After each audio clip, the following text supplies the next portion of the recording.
ازيكم يا حلوين، عاملين ايه؟ عشان تكبر وتطلع حاجه كويسه وتعمل حاجه تقول بوم، لازم تيجي الفيرا للطباعه. تعالى لي كده وبص كده. دي دلوقتي طالعه ترند، معموله على حاجه ازاز كده وصوره بتتحط من جوه. احنا هنختلف على الاخرين. قربي.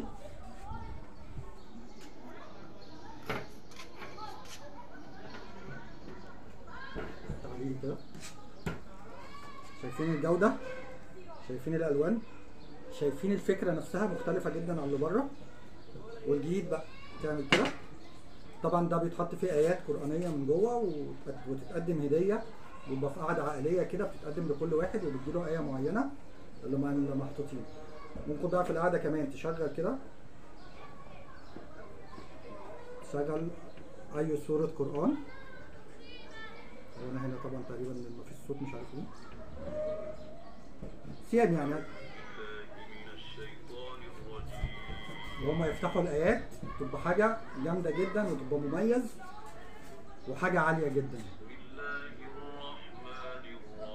ايه رايكم في الحاجات الجديده دي؟ ما تلاقيهاش الا في فيرا للطباعه، والافكار دي ما بتطلعش الا مننا. ونتقابل في فيديو جاي.